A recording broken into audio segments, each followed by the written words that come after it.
امیر المومنین ہمارے امام تو آپ ہیں اور مسجد پہ فتنے کے امام کا قبضہ ہے، ہمیں خدشہ ہے کہ ہم گناہ میں مبتلا نہ ہوں، کیا ہم ان کے پیچھے نماز پڑھ لیں؟ تو سیدنا عثمان نے فرمایا رضی اللہ تعالیٰ عنہ علیہ السلام کہ نماز ہی تو مسلمانوں میں ایک نیکی کا کام ہے، نیکی کاموں میں ان کا ساتھ دو، برائی میں ان سے الگ رہو۔ یہ اس بات کا ثبوت ہے کہ سیدنا عثمان کو یہ پتا تھا کہ مسجد نبوی پہ جو لوگ امامت کر رہے ہیں وہ منافق نہیں ہیں، وہ کافر نہیں ہیں، وہ یہودی ایجنٹ نہیں ہیں، بلکہ وہ لوگ ہیں جن کو سیدنا عثمان کی پالیسی سے اختلاف ہے، اور وہ اختلاف بھی ان کا حق تھا جو سیدنا عثمان نے ان کو دیا، کیونکہ سیدنا عثمان ملوکیت میں نہیں تھے، خلافت میں تھے۔ لیکن جو انہوں نے ایکٹیویٹی پرفارم کر دی اس میں خیر کافی سازشی لوگ بھی شامل ہو گئے، تو آج کل اس سازشوں کا پتہ چلتا، بات کی آپ پرانے زمانے کی کیا بات کریں، تو وہ جو کچھ ہوا وہ تو ہم اس کو کنڈیم کرتے ہیں۔ سیدنا عثمان مظلوماً شہید کیے گئے، ان کی خلافت خلافت راشدہ ہے، چند ایک مس ہینڈلنگز کی وجہ سے کسی کی زندگی کو زیرو سے ملٹیپلائی نہیں کر دیتے، تو اس میں محمد بن ابی بکر بھی شامل ہیں، سیدنا ابو بکر کے بیٹے مخالفین میں۔ تو قاتلین کا تو کسی کو نہیں پتا، خود مالک اشتر سے جب پوچھا گیا تو انہوں نے ہمیشہ انکار کیا۔ آپ اہل سنت کی جتنی بھی تاریخ ہے وہ اٹھا کے دیکھیں، ان کے بارے میں یہ والے اقوال بھی ملتے ہیں، اگر ان کی مخالفت میں ملتے ہیں تو یہ کہیں نہیں ملتا کہ انہوں نے قتل کیا ہے، ورنہ سیدنا علی رضی اللہ تعالیٰ عنہ کبھی ان کو اپنے قریب نہ رکھتے، ٹھیک ہے، اور آخری وقت تک، موت تک وہ سیدنا علی کے ساتھیوں میں شامل رہے ہیں۔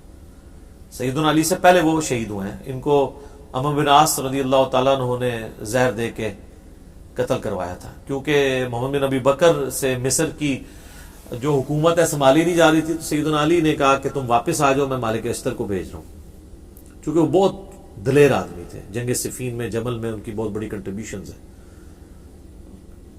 سمجھ لیں ناقابل شکست کمانڈر تھے حضرت علی کے۔ وہ راستے میں ان کو دھوکے سے وہ شہد پلا کے مہمان نوازی کر کے ان کو قتل کر دیا گیا۔ شیعہ کے ہاں یہ بہت ریسپیکٹیبل پرسنالٹی ہیں، شیعہ نے ان کے اوپر باقاعدہ ایران والوں نے فلم بنائی ہوئی ہے، مالک اشتر کے اوپر ان کی زندگی فلم آئی ہے، وہ آپ دیکھ سکتے ہیں۔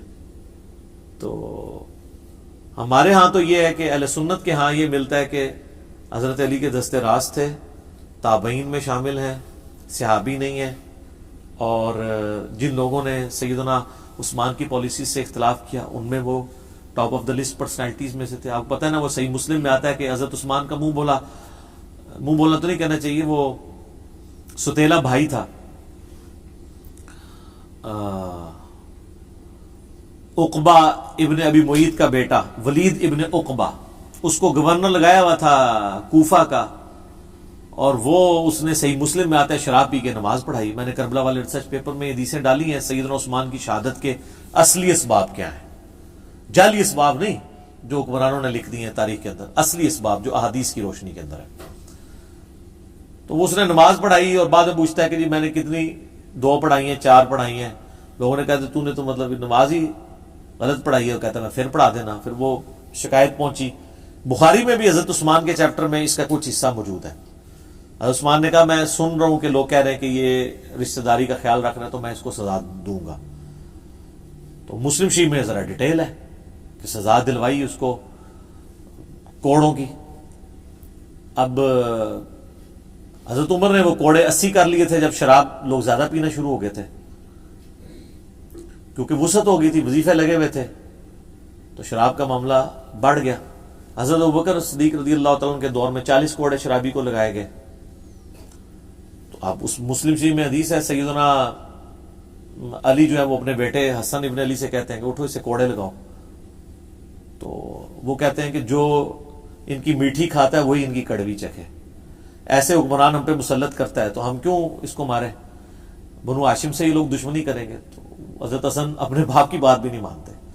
اب یہ بڑا گہرا جملہ ہے، وہ آپ شہادت عثمان کے اصلی اسباب میں کلپ بھی یوٹیوب پہ دیکھ لیں۔ خیر پھر ایک اور ساتھی کو سیدنا علی کہتے ہیں، تو وہ 40 جب کوڑے ہوتے ہیں تو حضرت علی کہتے ہیں بس۔ حضرت عمر 80 لگواتے تھے، مجھے دونوں بہتر لگتے ہیں لیکن 40 زیادہ بہتر ہے، تو 40 کوڑے بھی حضرت علی نے معاف کر دیے ان کو۔ تو مالک اشتر جو ہیں وہ ایک بڑی اس اعتبار سے پرسنالٹی مانے جاتے ہیں۔ مولانا مودودی رحمہ اللہ نے خلافت و ملوکیت کے اندر سیدنا علی کا صحیح دفاع کیا جیسا کرنا چاہیے. ایک جگہ انہوں نے بھی ٹھوکر کھائی ہے اس معاملے میں. ان کا موقف تھا کہ ان لوگوں کو حضرت علی کو مین سٹریم میں نہیں لانا چاہیے تھا جو بلیمڈ لوگ تھے.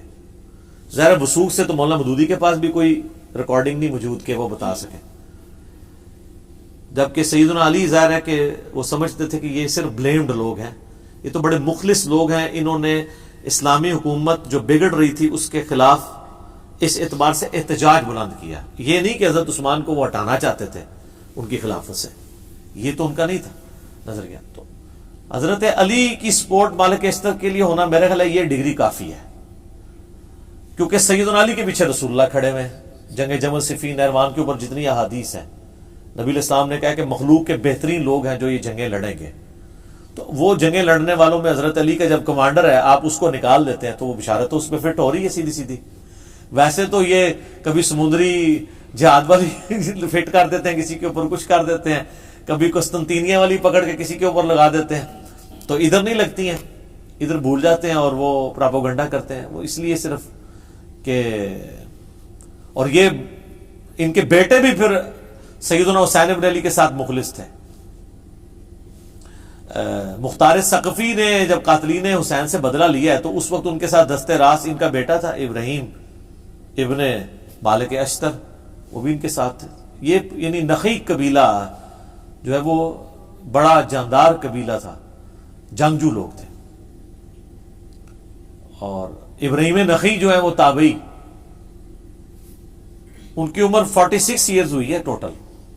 50 ہجری میں پیدا ہوئے ہیں، 96 ہجری میں فوت ہو گئے. بخاری مسلم کے راوی ہیں، امام حنیفہ کے دادا استادوں میں شامل ہیں. ان کا المعجم الکبیر طبرانی میں قول موجود ہے نا کہ بالفرض اگر میں قاتلین حسین میں شامل ہوتا اور اللہ تعالیٰ قیامت کے دن مجھے معاف بھی کر دیتا اور میں جنت میں بھی داخل ہو جاتا، پھر بھی میں جنت میں رسول اللہ کا سامنا نہ کر سکتا کہ کہیں حضور مجھے پوچھ ہی نہ لیں کہ تو قاتلین حسین میں شامل تھا.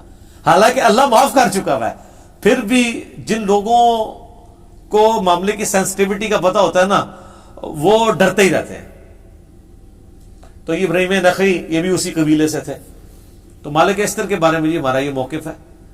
باقی ان کو سیدنا علی کے جو باقی جانثار صحابہ میں سے تھے، جو ساتھیوں میں سے، ان کے لیول پہ تو نہیں اب کوئی کہ عمار بن یاسر کے مقابلے پہ تو نہیں ہم انہیں مانتے.